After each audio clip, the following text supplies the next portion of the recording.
Hey there, everybody. Welcome to the Rocket MSP podcast. I'm Steve Taylor, your host. I am the channel content producer here at Channel Program. Today, I'm excited to introduce you guys to my friend here, Sean Morris, the Chief Technology Officer from TitanHQ. Sean, how's it going, sir? Great to be here, Steve. Thanks again. It's always lovely to get a bit of time with you and have a chat about things in the world of MSPs and cyber. Absolutely. So, um, can I want to give people a little synopsis of what we're doing today. Um, Today, this is not a demo of any software. We're going to just have a conversation. I've got a bunch of questions. I've got a bunch of questions lined up that just kind of all revolve around cybersecurity, and we don't have to stick to the script. Okay, so if you watching have some great questions, pop them in the comments, and we'll do our best to answer those for you. So let's start off with an easy one. Sean, can you tell me a little bit about yourself, your background, how you came to your role as CTO of Titan HQ?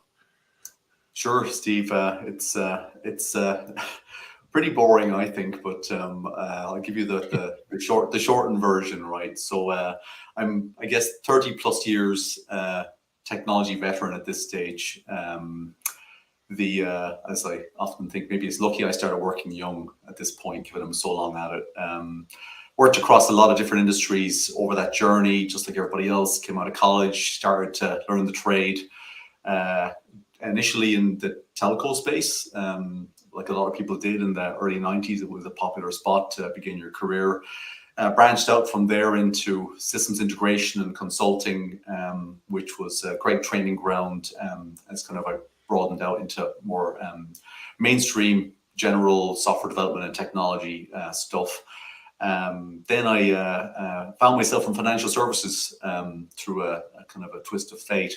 Um, with a very large financial services firm, and had a highly varied career there, where I spent a lot of time on product development, a lot of time on security and compliance work as part of that, because it's financial services and you can't really build anything without being deeply embedded in that space. I guess that was a long chapter in my career, and I found myself kind of maybe looking for a change. And it just so happened that at that time, TitanHQ were expanding. Had just gone through a round of private equity investment, and I found myself in a conversation. The next thing I knew, I had started here as CTO, which was 3.5 years ago, and it's been a phenomenal journey since.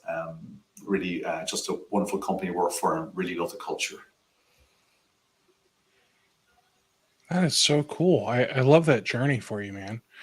So let's talk about Titan HQ now. When did Titan HQ begin offering cybersecurity services? Because I'm sure that's well before when you came around, but Yes, we have a term, blow-in, which I don't know if that's used in the US or not, but definitely I'm a very recent arrival in what has been a pretty significant, long and storied sort of history for the company. In fact, we're celebrating 25 years in business this year, which is kind of an eternity in technology when you think about it. So we've been in business since 1999. The company started out as maybe many did at the time, given the technology that was available in the appliance space, in anti-spam. And in fact, the company's original name was Copper Fasten and then Spam Titan. So it's gone through its own evolution from a branding perspective as well. Went through a series of evolutions associated with that kind of email security space, to VMs, and ultimately to cloud and to SaaS, where we are today. That evolution actually has happened on a couple of fronts over that time as well, because although it started off as an email security business, branched into web security, from that core email security offering into email archival security awareness training in the last few years, with an acquisition and email encryption. So we now have a really broad portfolio, a platform to offer customers in the space. Awesome. So 25 years, that you're right, that is an eternity in this space. Um, I mean, gosh, 25 years, they're already getting a discount on car insurance here in the States. So, oh boy. All right. So you started off with email appliances and things just kind of spiraled from there, if you will. Yes. So then, you got out of the appliance business, I assume. Yeah. Everything's software SaaS based now, right? Absolutely, yeah. I that would be. I think that it's interesting when I talk to the guys who've been here since the start, like Ronan, our CEO, and how often it's kind of a necessity being the mother of invention, so to speak. Drove a lot of the, to scale the business. It's a lot harder when you're selling hardware appliances than it is when you're selling software, and then that led to the next iteration. And of Hmm. course, a lot of this tracks the broader evolution of the technology that many of us who've been around for a while have kind of seen come out of the 90s and into the noughties, with you know virtual machines. It's just was big technology, and provided a lot of opportunity. And of course, the emergence of major cloud players, all that's been part of the kind of the track from a technology roadmap perspective for the business. What's what's fascinating to me is you guys started doing cybersecurity services before. I don't think the term cybersecurity was used back then, like I I don't I don't even really know when that term was coined, but I Mm, feel like we've only been talking about cybersecurity for maybe 10 years. yeah, that's right. I think that in the beginning, it was all about the spam issue, right? And of course, that's why that was the genesis of the business was anti-spam, because it was such a broad nuisance, and still is to this day. I mean, it's Mhm. maybe overshadowed by the the real threat that phishing and those sort of threats represent to businesses are much more fundamental than spam. But there's a lot of overlap, and there are lots of categories in there we have to watch for. But that's been, yeah, it's been a big journey. Yeah. So, you know, Titan HQ, you guys have evolved as the cybersecurity landscape has evolved.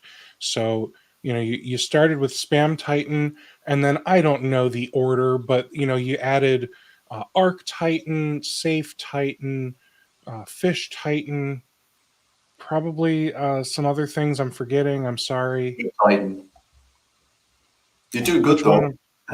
Web Titan and Encrypt Web Titan. Titan. I was so close. You're so So yeah, so I mean, you guys have done a great job of continuing to add services that matter for small and medium sized businesses. Honestly, for any size business, but I'm sure your targets are the SMB, SME, whatever you want to call it. yeah. Yeah, look, it's. I mean, there's where there's demand, we've worked towards that. I think the interesting part of the development of any business is, very small businesses, and many of your listeners are small MSPs. We understand the struggle because this business has come through it and has scaled, and it's a challenge. It's a challenging journey, right? The Even in the last like 3 to 4 years since I've joined, we've scaled pretty significantly ourselves as we've kind of, really blown out the product offering.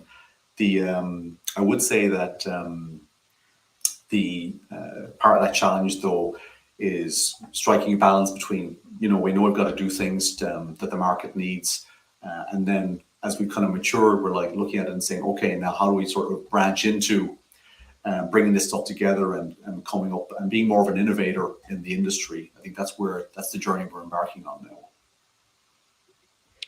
All right. So let's talk about Fish Titan for a minute because this is your new product. Yeah. Um, I guess the first question I want to ask is, come on, do we really need another phishing platform out there? Why did you build it? Because I feel like, I don't know. I feel like maybe you guys are a little late to the game. Okay, well, you're definitely entitled to an opinion, Steve, on that. You know, given Absolutely, yes. your I think you're a highly respected commentator in the industry, so I definitely wouldn't disagree with that. I do think that, you know, to start with, obviously, our core product, Spam Titan, has been a significant player in anti-phishing for a long time. It's not just an anti-spam product. I think there was an element of, for us, we felt that we're already an established player in email security, and that's a fact, right? By virtue of Hmm. Spam Titan and many thousands of customers on that platform. However, you know, API-driven email security is an important and, you know, emergent approach, right? And with a lot of advantages over secure email gateways and the technology that supported the industry for the last 20 years or more at this point. So we want to be part of that, right? And that's why we did it. Now, I think the other thing that's kind of important to note is that we felt like there was more we could bring to the table with that approach than you can do. There are limits to, I suppose there are pros and cons to SEGs and to API-based email security solutions. We wanted to have all of it. We want to be able to do all the things we can do potentially for our customers. We wanted to be able to open that door for us, both with our existing customer base and for new business as well. So that's why we went there. I'd also say that we have, you know, we have a pretty strong background in the business in machine learning. I myself have done a lot of work in that space in the past before I ever came to TitanHQ. And there was an impetus, you know, in the team to say, hey, you know, we think we could bring some new value here. We should do this. So that's part of, I suppose, also the driver. But the final point I'd make is, in one sense, for us, Fish Titan wasn't just about the anti-phishing, although that is so important to our customers. Like, you cannot understate how important that is as a requirement. It's fundamental to business survival, actually, these days, to be in a good place on that part of your security stack, right? But we've a broader ambition as we're scaling as a business to actually bring this into, and a lot of it will happen this year, into a platform with closely integrated components that really riff off of each other and create a lot of value and ease of management and integration for MSPs. So so a lot of drivers. But I do take your point. But we've got plans to differentiate in that space for sure. Sure. And you know, I wanted to ask the question that way. I'm actually going to argue in your defense. I think it's fair to say that this is a natural evolution to Spam Titan, because I know you guys have big plans for the Fish Titan platform overall. It's like you're building a whole new platform from the ground up for all of your components: Web Titan, Arc Titan, Spam Titan, Fish Titan, to kind of live in. Yeah, So I, you know, maybe it feels like you're late to the game in a sense, but I think Spam Titan has already done an okay job with phishing prevention, and this is your way of building something new and revolutionary for what Titan HQ has been doing. absolutely. I think that's a fair statement, and I think that you know, there's also, I think, maybe a perspective as well, Steve, which is different segments of the broader industry are served to varying extents by the existing players, right? So part of our, I suppose, core company philosophy is MSP first, right? And the platform we've launched with Fish Titan is built around an MSP first design philosophy, right? So that's, we think, going to be a key part of the differentiation. The There are lots of great players in the anti-phishing and email security space, and we respect the competition because we understand the journey they're on too.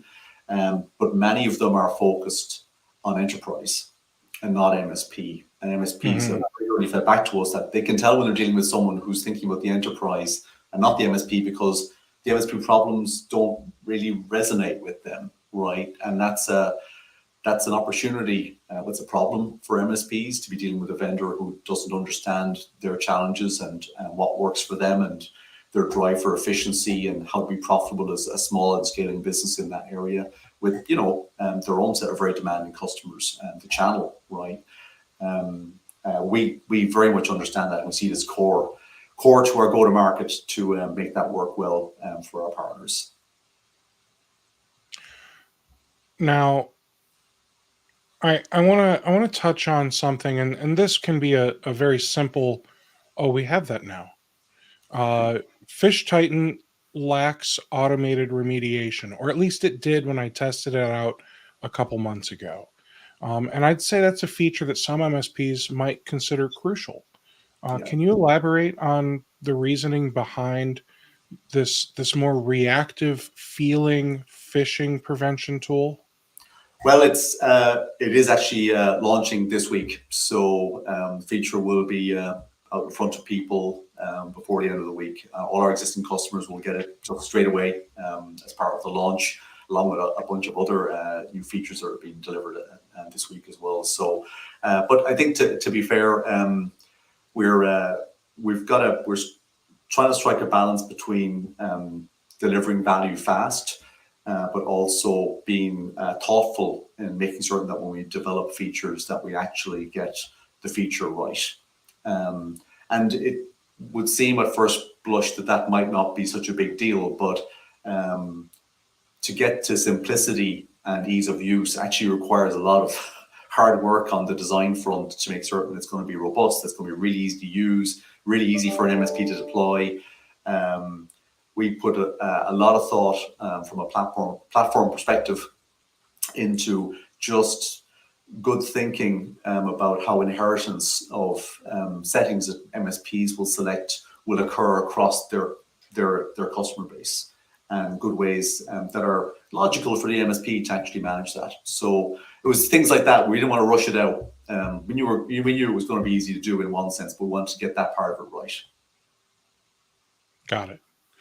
Now, earlier you mentioned machine learning, that you guys are starting to get into like natural language processing and like AI type stuff. Sure. And that's not to say that TitanHQ hasn't been doing that, but it seems to be more at the forefront of your marketing now. And Yeah. and I think, partially that's because everybody is going that direction. So if you don't, you're almost going to look like you're behind the times, right? So I'm sure that's part of it. So I guess my first question is, has TitanHQ been using machine learning for like a few years now, or is this new with Fish Titan? The aspects of what we do in Fish Titan have been part of our product set for several years, Steve. Right. ML is a broad area, and so I think we've tended to of late, we characterize it mainly with Gen AI, the publicity around OpenAI and all of the various stuff that's going on there.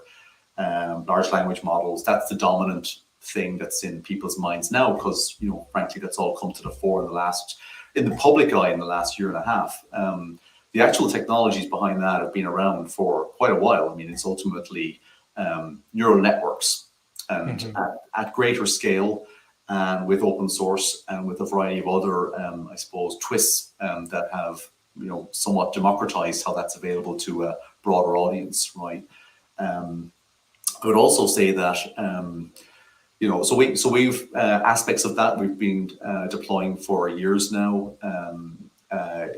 Different aspects of ML are deployed in Spam Titan for a very long time. But I think where we're headed, and probably another key driver of the thought process for us has been the recognition of the evolving threat landscape and how that kind of plays into a reality of the need to bring natural language processing and those type of technologies to bear within the tenant for the customer to really protect them, right? And that's where currently available technologies or recently available technologies have a really strong role to play. All right. So this is where I start to not understand how things work, because I never really got into the programming and scripting and all that stuff. So, I couldn't PowerShell my way to save my life. All right. So with that said, the machine learning, natural language processing, AI, whatever term we want to use, I don't know what the right term is.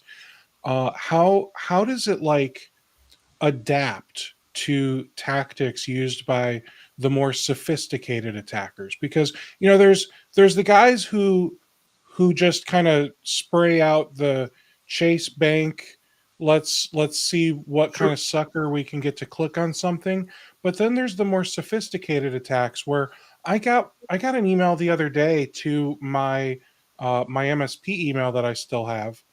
um, it was a Screen Connect. Hey, somebody just logged into your Screen Connect from New Jersey, and Mm, I don't know, I don't remember, but I swear the instance name looked like my instance name. So yeah. how on earth did they get that instance name? How did they know that it was my email? Like I just don't know how all this stuff works. Mm. So all that to say, how does Fish Titan's machine learning adapt and like understand, hey, this email that Steve got is a phishing email, even though it looks legit and looks like it came from ConnectWise Screen Connect. Yeah. So I think this is actually a really great question because, in one sense, historically, right, and still, it's still useful today. There's going to be the feedback loop, and we have that too, right? So you see it, you say, "Hey, this looks like phishing," and you report it, and the solution picks it up, and maybe, and we ingest and train off of that information from an ML perspective as well, right? But the but what struck me, as we thought about our journey here, has been that the broader challenge is that,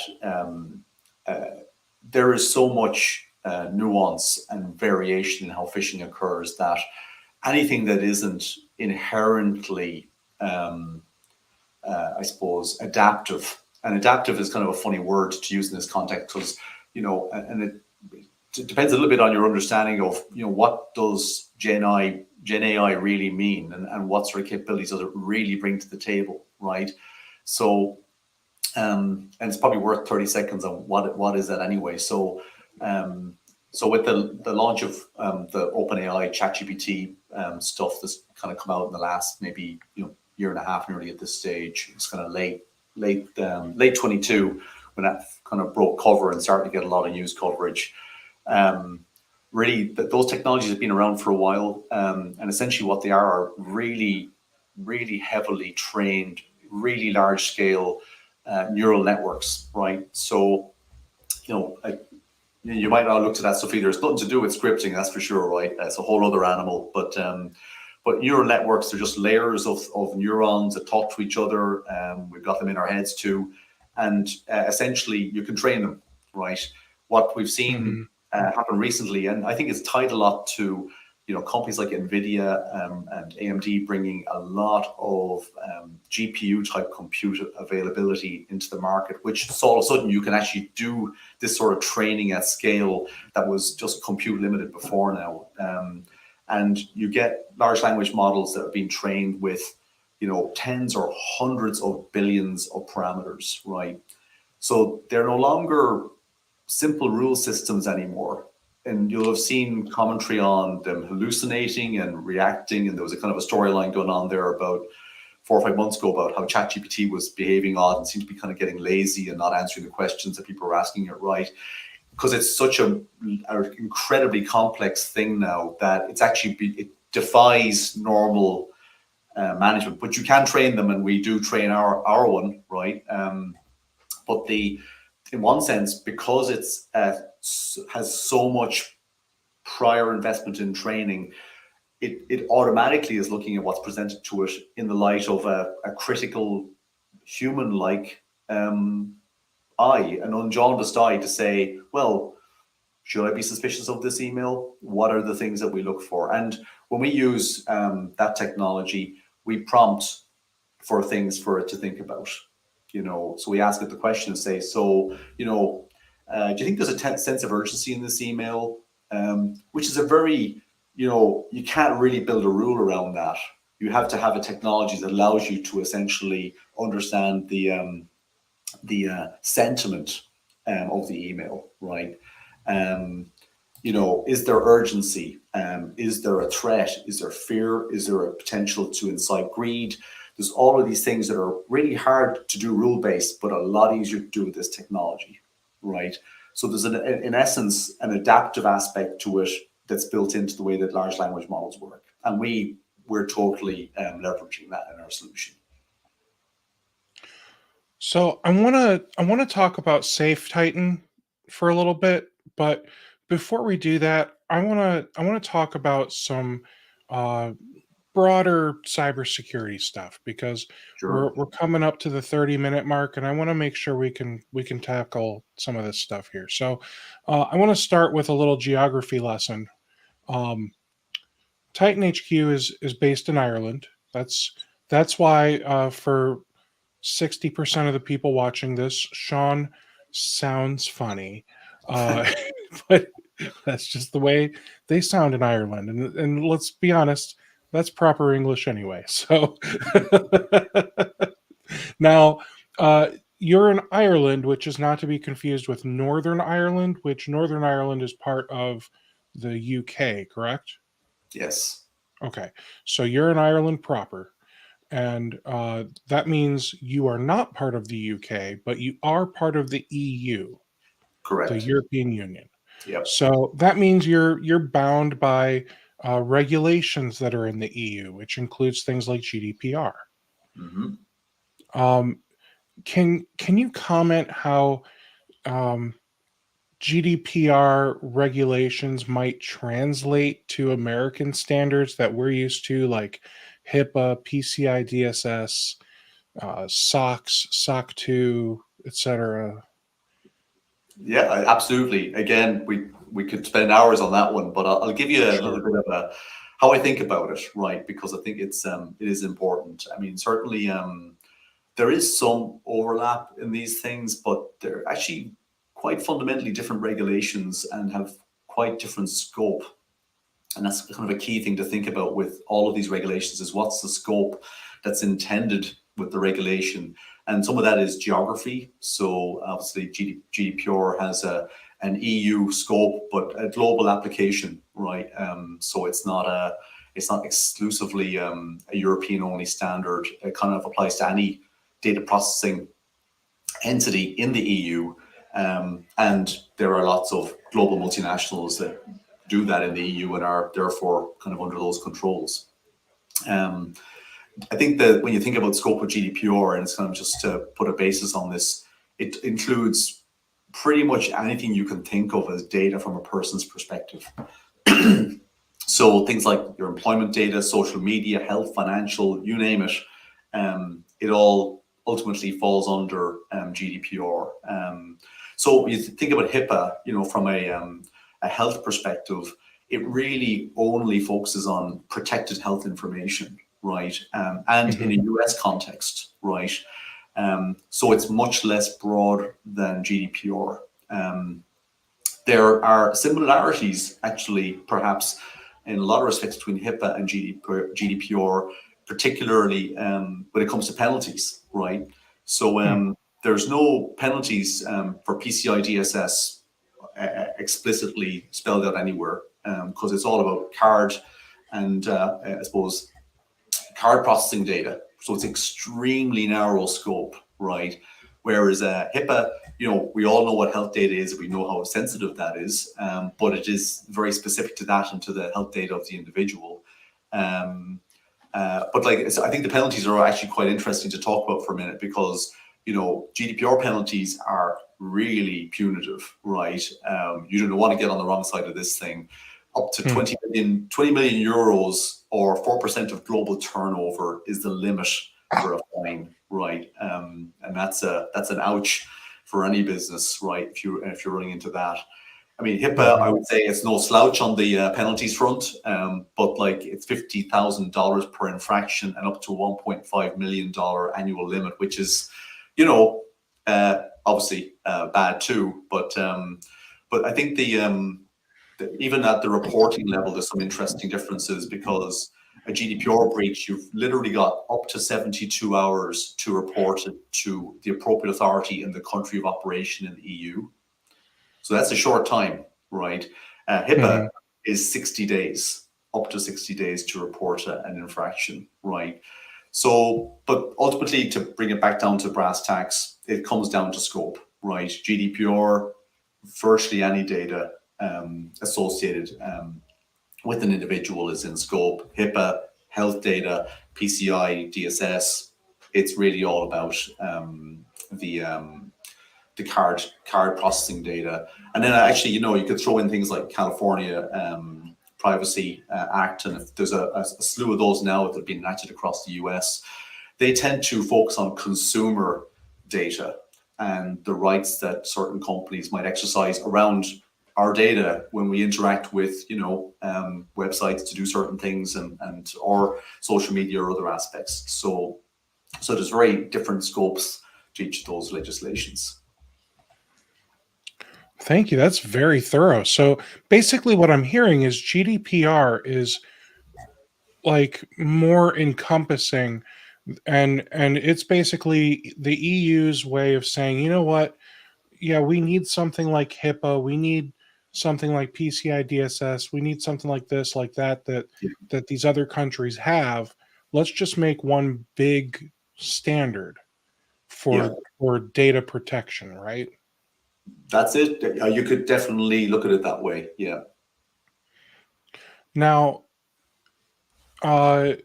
maybe somewhat related, but here in the States, we have different like frameworks or controls, like NIST CSF or CIS controls. Across the pond, you guys probably focus more on like ISO 27001.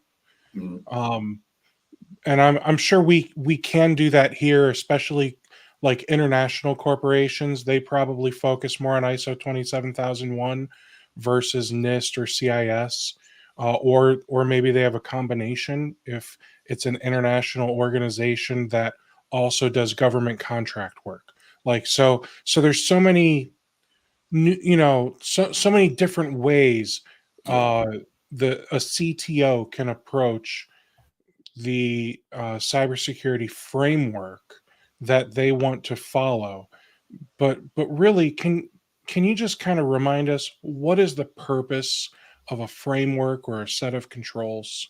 Because I think so many people get lost in the fact that, oh, I need to do NIST CSF or CIS controls, that they sometimes forget the purpose of these things. That's a super question, Steve. You're on a roll. You just got great questions today.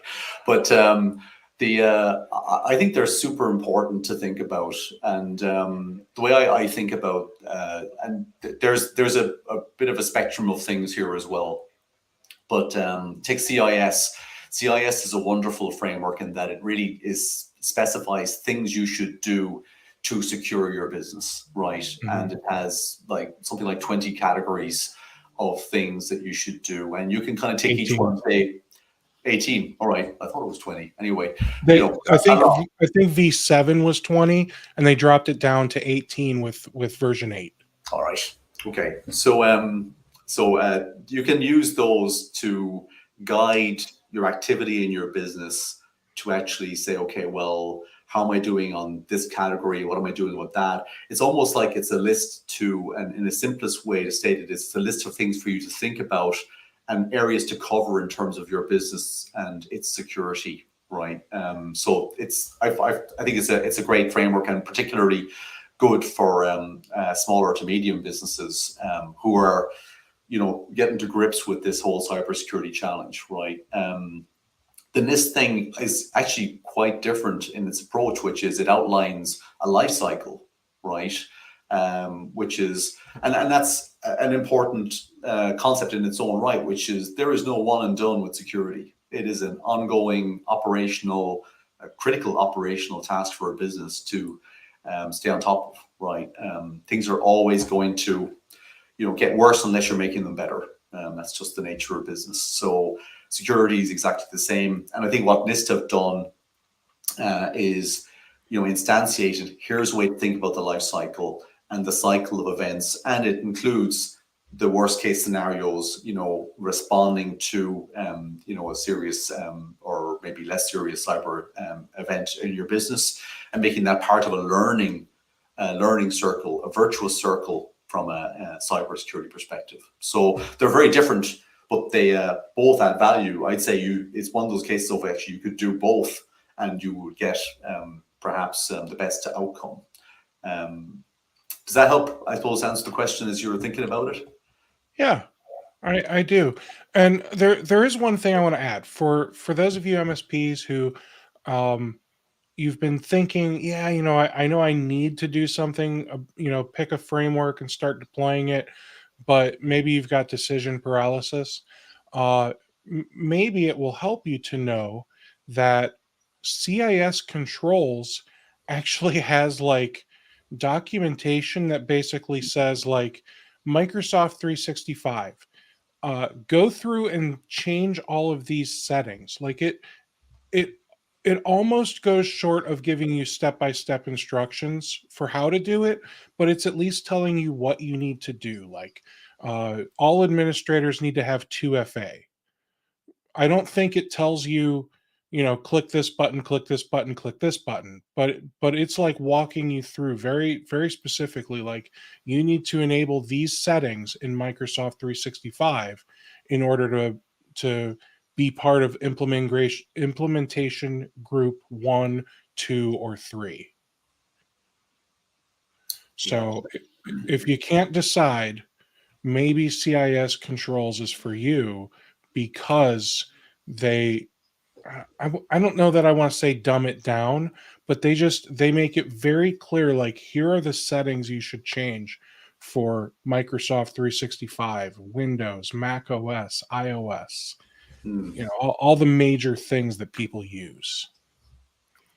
It's great. You got to start somewhere, and the best thing often when you're starting out, you don't know what to do. Someone or an organization advising you do these things is a quick win in terms of improving your security posture. So I definitely agree with that, Steve.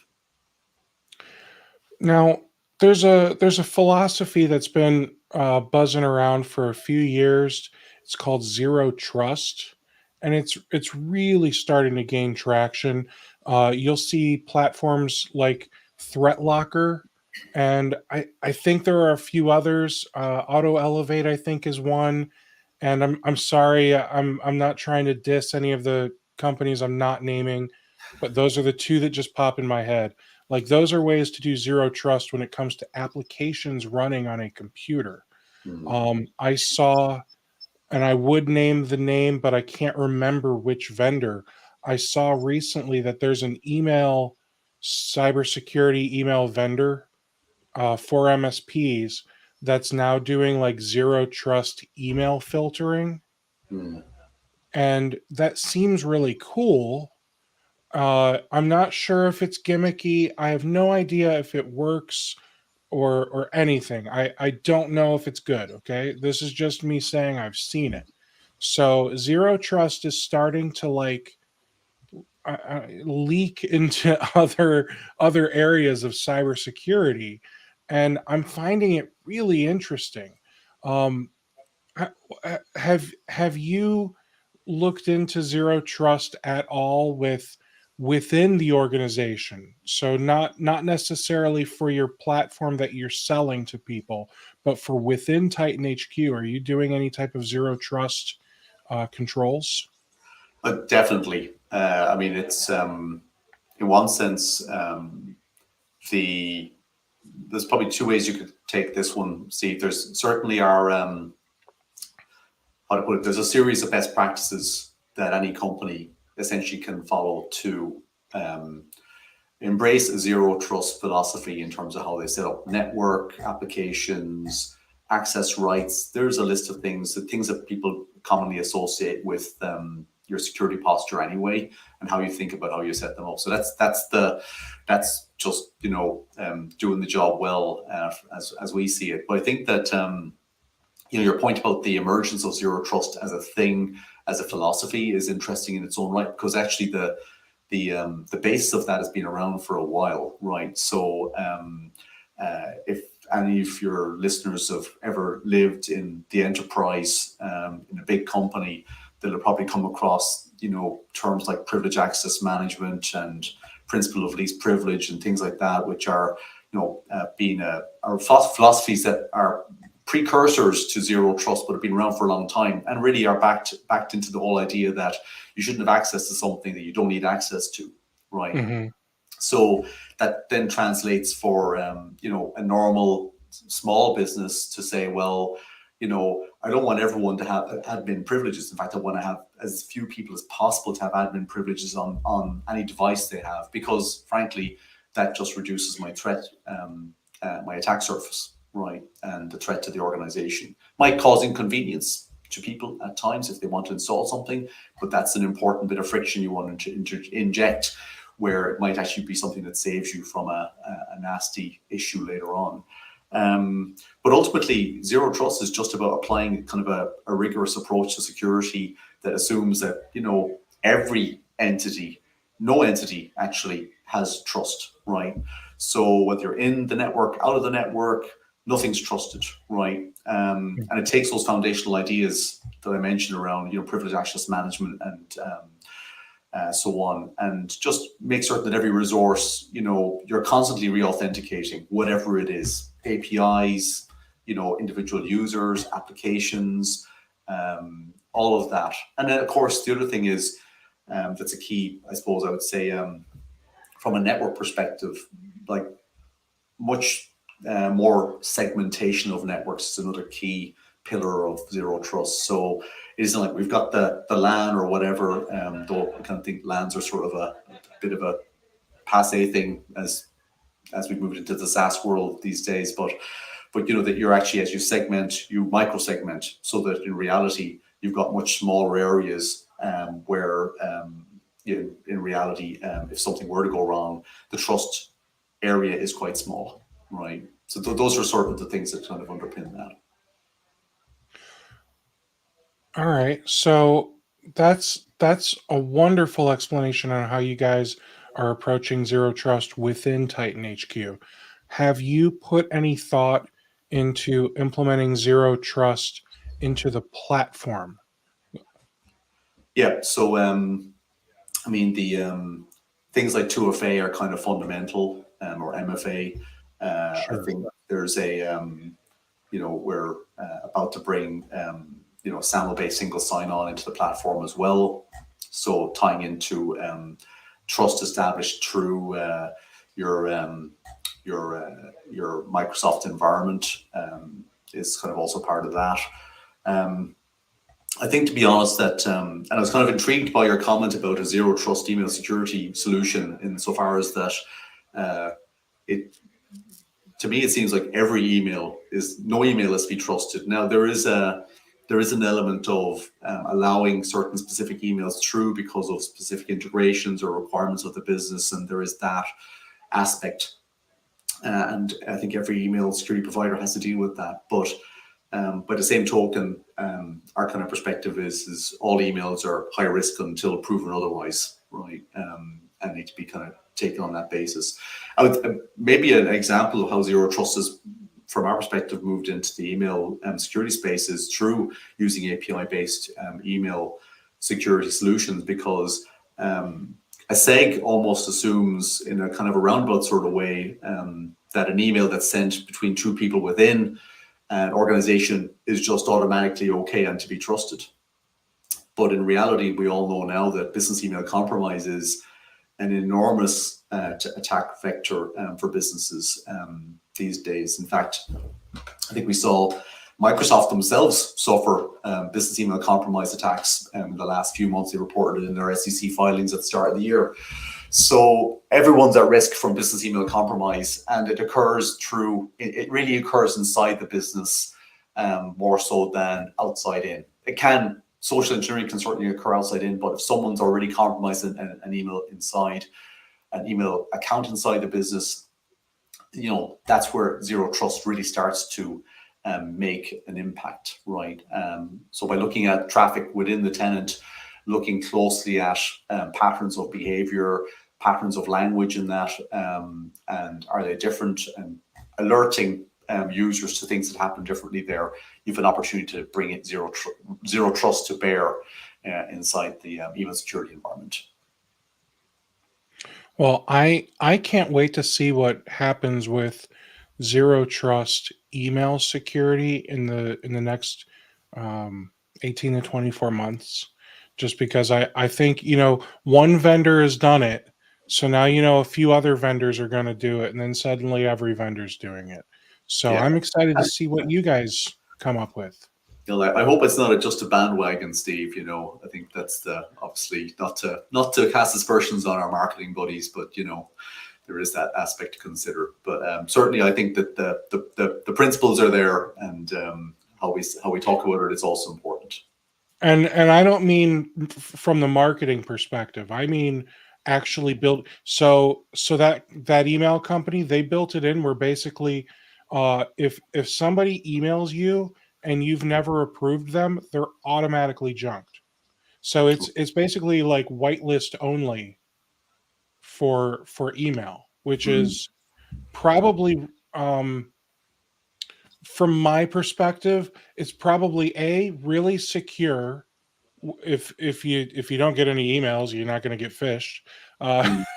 And then B, it's also probably really annoying, both as the end user receiving email, like now you've got to go through and like manually approve people to email you, and it's also probably annoying for the person trying to send you email. Now they're like, well, crap, I don't know if he's going to get it because it just told me that I'm not trusted. So I'm curious to see how this plays out over the next coming couple of years. I think it's an interesting concept. I actually do something like that for myself, but it's more to do with marketing emails than it is to do with phishing or threat. Just because we're all often, many of us are inundated with marketing emails as well, and they can be difficult to sort out, especially if you like genuine traffic from people who kind of maybe already have your details. But I would have thought that one of the downsides of that is that approach is that it can make the end user perhaps more, what's the term I'm looking for, maybe trusting, ironically, of what they are receiving, because they think it's been through, well, it's only this stuff, right? But let's take a scenario that would be one we're very interested in, which is, so someone's email inside the organization has been compromised. Perhaps someone senior who can actually influence financial decisions or even demand them to be done, right? And they jump in and they spot conversations where they can, they're just watching in there, and they intervene, say, hey, actually you should direct that payment to this bank account, right? And how does that's why I think the zero trust is important. But I think there's going to be other technologies we're going to be bringing to bear, and already bringing to bear, that will help spot those particular challenges, right? And I don't think it's going to be that approach that you outlined that's going to solve the problem. It's going to be understanding the right, what are people's rights to communicate with each other within the organization, and how to manage that. So I want to shift over, and I want to talk about Microsoft and Google. They're huge. We can pick on them. They won't even notice. So what I find interesting is Microsoft and Google continue to add more and more security features natively within their platforms. Um, so I guess my question is, and this is a loaded question, uh, shouldn't shouldn't MSPs be looking at the built-in cybersecurity within the email platform as a first layer, at least, of security, and setting all of that up correctly? Uh, I would agree. I mean, we operate within the Microsoft ecosystem, and we see our role as augmenting what they do. It's not an either or thing. Microsoft's, particularly the MSP space, are hugely dominant. I mean, I think we all recognize that, right? I think our research would suggest that 80+% of MSPs use M365 in some way, shape, or form as part of their platform with their customers. So we're of the view that it's all about augmenting what Microsoft does, and that, so obviously setting that up to be effective is important. That being said, right, it's layered security has been the term that's been used for many years now, I would say, and Microsoft are for all of their. I'm not picking on Google at all. But maybe we can pick on Google at the same time, but more focused on Microsoft these days. They they have the same potential risks and deficiencies that everyone has in the industry, right? As I mentioned earlier, they'd had a quite significant breach themselves. They are currently responsible for 15 of the top 20 vulnerabilities, as was reported by CISA. So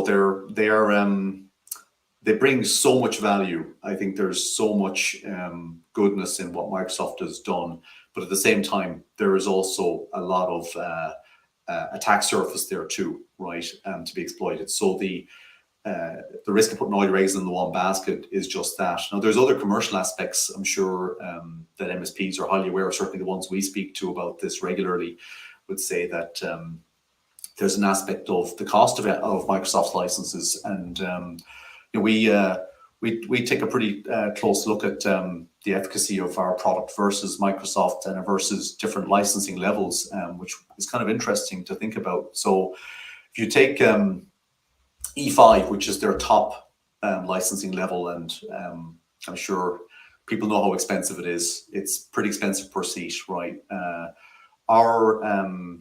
We find that even at the top level of security that Microsoft offers, and I would say, in fact, most MSPs don't use E5. Most use E3 or business standard, right? We're still catching 20 plus phishing emails for every 80,000 that are processed in general. That's a significant number when any one of them could have the future demise of your business baked into it, if it's not dealt with effectively. And that's at E5. Obviously, we see much greater efficacy at lower license levels, but even the top level isn't perfect. So you got to weigh up those risks and also the cost benefit associated with that as well. Now, I wanna shift back over to Safe Titan just because we're almost out of time, and I said I wanted to come back to this. So can you describe a key use case scenario where we're safe? Let's back up before I even ask you this question. What is Safe Titan? So Safe Titan is our security awareness training platform, right? Yeah. In the simplest possible terms, it does two really fundamental things, right? It delivers phishing simulation campaigns to your organization or to your customer base, if you're as an MSP.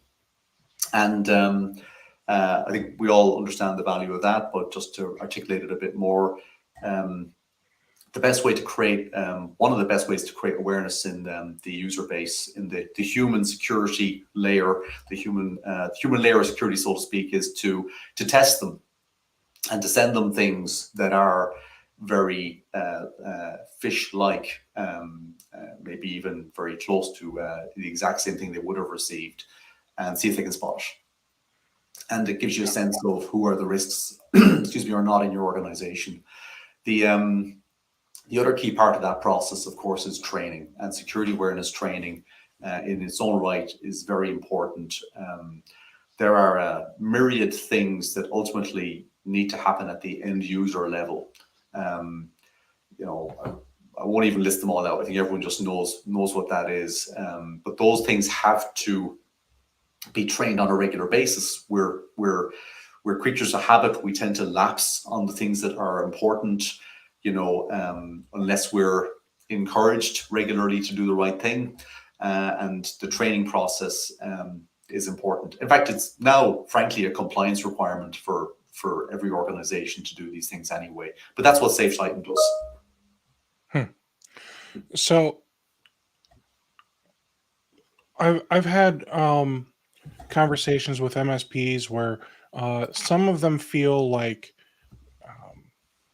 cybersecurity awareness training and phishing simulations are so common right now because of all the vendors that make this type of product available, that it's almost become a commodity.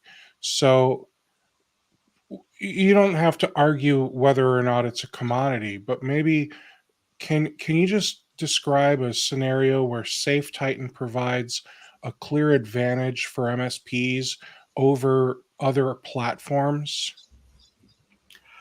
So yeah, I think absolutely right, and I think that everyone's use cases are a bit different. So there is that to consider. I know for this audience, the key thing really comes down to ease of use and being able to set up campaigns that are just going to run and manage themselves. So I pick a particular use case that's important, which is reactive training. Right, we think that's a kind of an important feature on the Safe Titan platform. So the idea that when the end user actually is caught by a phishing simulation, right, that at that point, well, there's a window of psychological opportunity to influence their behavior directly towards the right behavior going forward, because they've just been caught. And I don't know how often that happens to you, Steve. Doesn't happen to me too often, I can tell you, because I'm so focused on the whole area. But from people I've spoken to, and I can think of some funny stories about this in the past where I've talked to people about this, they were genuinely embarrassed and upset that they'd been tricked, right? And if you can get the training in front of the person while they're feeling that pain, you're going to have a real impact on their behavior going forward. And that's, I would say, a good example of a dual benefit that Safe Titan brings to MSPs. One, you don't have to schedule the training. You can do it off of a reactive model. Now you can do campaigns anyway, because maybe that's the compliance requirement you want to close off anyway. But the second aspect certainly is the reactive is a great way to demonstrate to your customer, look, not only did we catch these people with this campaign, they've already done training because they had to, right? It was part of the program and the way that it operates. Awesome. Well, Sean, this has been so much fun for me, at least. I really appreciate you coming on here, answering my questions. I hope for those of you watching that you feel like you learned something, whether it was about TitanHQ or about GDPR, or maybe you just learned Ireland's not part of the UK. I don't know. But hopefully you took something away from this. Sean, if people want to get started with TitanHQ, what should they do? Yeah, reach out to us on titanhq.com. We're here, we're waiting. We'd love to talk to you, particularly as MSPs, and we love working with you guys. And hit us here, and we'll reach straight out. Absolutely, love to work with you guys. Wonderful. Well, thank you again, Sean. Thank you to those of you watching, and hey, keep an eye on my emails that I send out. If you're interested in getting on the newsletter, shoot me a message or something on LinkedIn or Facebook or Smoke Signal, email me. But I send out an email newsletter every Monday. I teach MSPs about leadership skills that they can use in their business right away. And the email newsletter also has links to all of the content that I put out every week. I am dropping content Mondays, Tuesdays, Wednesdays, and Fridays. So there's a lot of opportunities for you to learn about products and services that are out there in the world, um, metrics that you should be tracking with your MSP, and so much more. So, yeah, keep an eye out for that. Let me know if you want on that newsletter. We'll get a landing page going for that here real soon, and I will catch you guys at the next stream. Take care, everybody.